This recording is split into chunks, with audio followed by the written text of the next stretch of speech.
Now, this is kind of business, right? Yeah. But those unique things about them make them really appealing to other people. Absolutely. You know, they create within them that ability to be trusted, to have ethics, to have morality. And that's so important, isn't it? Yeah. In business, to be trusted, to have that morality, and people to feel comfortable when they're in your environment as well. Creating that environment where they want to come back. Yes. And want to keep coming back. Whereas sometimes you might go into a place or a business or something like that, or meet somebody, and you're not interested in going back there because it wasn't the right environment, or the connection wasn't there. So it's really important to develop that, or I suppose that environment, and then that connection through communication, creating that welcoming feeling for people when they walk in. I know when I walk into stores, and sometimes, you know, there can be no one around, and you might want something and there's no one around to help you. And when you do find someone, you feel like you're imposing on them because they don't really want to be there. Yeah. So you intuitively feel that within you. Yeah, I agree. And I think you mentioned personality types, and I'd just like to come back to that, because one of the things that I do teach people is sales. And in sales, it really is about the person that's receiving the information from you and how you interact with them. So whereas I do practice vulnerability and being very blunt sometimes about what's going on and how things need to change or what they need to consider in their business. You know, for example, you know, I had a guy who has an app, and I said to him, the app's not going to do what you want it to do.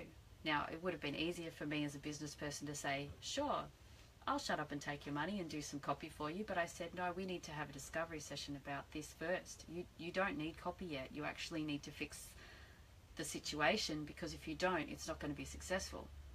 So as a digital strategist, it wouldn't be the right thing for me to just take the work on without knowing that there was going to be a decent outcome, and I could see the flaws. You know, so that's important. And that also reflects on you too. If you go and take that money or whatever it is and do what you need to do and then just hand it back or whatever, and the thing doesn't work, what's your reputation? Well, that's it. And I actually did an analysis for him of the marketing he'd had done. So in this particular case, he paid $2,000 to a marketer for a month. They had received 30 people, I think, had signed on for using the app. Right. So the cost per lead was about $90. However, they'd gotten no sales. Right. And so they'd received, you know, a few people had taken up the product as a result of having it out there, but it didn't work. It didn't do what they expected. It didn't actually create an income. Right. And I said, look, you know, this is the thing you need to do first. And so now they're working on that. They've nearly fixed the app, and they'll come back to me, knowing that I can be trusted with helping them to move their brand forward without just, you know, being not honest and upfront. Not kosher. Not kosher. And it's all about, you know, building that rapport and building that trust with them first. And that's where the conversation comes in, isn't it? Yes. And asking the questions and finding out what they need and what they want to do with whatever it is that they're working with. It is, yeah, it is. And so in that profiling system, DISC, and in sales, when you're speaking to someone, what can happen is that you need to modify what you would say and how you would say it. So in this case, you probably know, I don't know if you know about DISC, but yes, I dominant, yes. intuitive. Yes. Most business owners would be dominant and intuitive. So they'd be people who'd have a bit of intuition. They want to go after things. They'd be pretty dominant and get going. You know, that's right.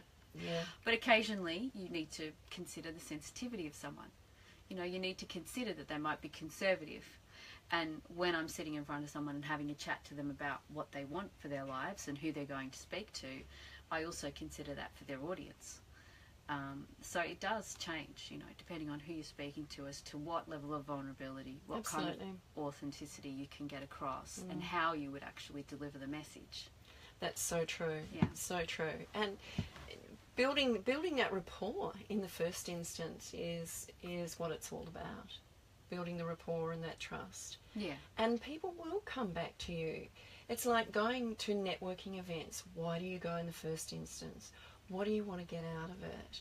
And most people, when they first go to networking events and things like that, it's all about, oh, I want to get business, I want to get business, I want to meet 2 or 3 people and I want to get their business. But it's not about that. It's actually developing that rapport and that trust first so that they can get to know you and find out a little bit more about who you are and what you do before anyone wants to work with you.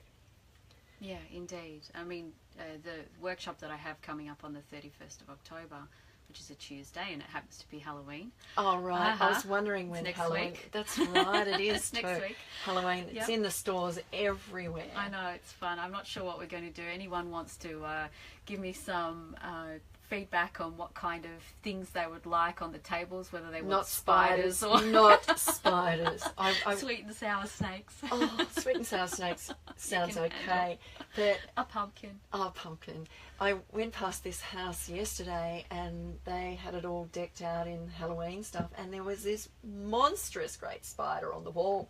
Oh, and I'm man. thinking, oh, I've seen some fabulous get-ups where people decorate the front of their houses and Halloween. They just go all out. I think, oh, I really can't be bothered. It's the time for kids to go around, dress up and, you know, look whatever and have their little baskets so they can collect lollies and whatever they collect from door to door and groups of them going around. But I think there are some adults that really love Halloween.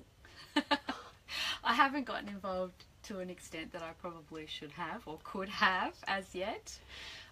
So I can see in the next couple of years I might just, you know, get into an outfit and go and do it just for the hell of it. I've never really done it before, to be honest. No, me neither. I think for your workshop, I think you should dress up in Halloween costume. Well, I did threaten to come as a fairy. I've got that costume all sorted, but I'm not sure that that's required. Oh, I don't know whether it's a fairy you'd dress up as, is it? Or what would you dress up as?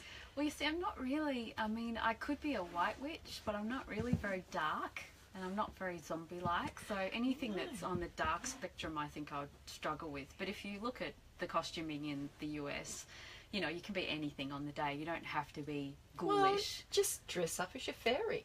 Well, Alistair, I'm not sure that you would like that to happen. Ross, what do you think? If I can get the fellows to dress up as well, I think I'll get it. We'll do it. Absolutely. Get everyone. Say they have to come along with something about Halloween. I think that would be a good idea. And the events at the Shambhala Centre, which is very much about, you know, alternative practices. So they could come as a pagan All Hallows Eve is acceptable for that one as well. There you go. You see? So you're setting the scene. Yes. However, well, I don't know. I mean, it probably is related, to be honest. So the workshop that I'm doing is on magnetic marketing, which is what we were talking about, you know, that ability to get people to know and like you, but also to stick, to stay with you. Yes, that's right. Right. To keep coming back. To keep coming back. And so to give you that kind of authentic appearance online that is like walking into a meet-up group, that is like creating a network where someone understands who you are. Yeah. And I mean, things like this is, you know, my ability to transmit to the world who I am in the real world, real time. You know, and warts and all, I can see the lighting's not great. I can see that I probably look quite fat and I don't care. It's just what it is, you know. But it's genuine. It's genuine me here live. And that's something that I can convey. Yeah, and it's not about the expectations. It's about the real you. And that's what it's all about. I often, when you go to different pages on Facebook and they have these theme days and things, and I don't really like theme days, but anyway, I do post on some of them, and it comes to video day. Oh, yeah. And I avoid it like the plague. Okay. Yeah, absolutely. Yeah. And I think, you've got to be kidding me. It seems like it was video day yesterday and it's a week gone and it's video again and I have done nothing about it. And I think, there's something in that that's telling me something there, isn't it? Yeah, well, you're so beautiful though, so I don't think you should shy away from it. I think it's a matter of familiarity and, and accepting your flaws. Yeah. You know, I'm going live here, and I can't say We're that live? it's my... Yeah, hi guys. Hi. So I can't say that I really enjoy being live. In a way, I feel very out of my comfort zone, and people find it so like, oh, you're so good at it, you find it really natural. And I have to say, as a singer, as a copywriter, and going live, there's nothing easy about any of it for me. It's always about diligence, improvement, acceptance, and knowing you're not perfect. I think the main thing is acceptance. Yeah. Absolutely accepting you for who you are. And sometimes, you know, that self-doubt creeps in and you think, I'm not going to put myself up there. But I'm getting better at it, You know, I would never do this. I would never go live and do those sorts of things once upon a time. But seeing them on radio, and I want to have conversations with people, and I want to get out into the media itself, I have to do those things, and I'm becoming more and more comfortable with that. Yeah. But we have to go to the news now, Emma. Great. We'll come back live later. After the news. Yes, we'll be back.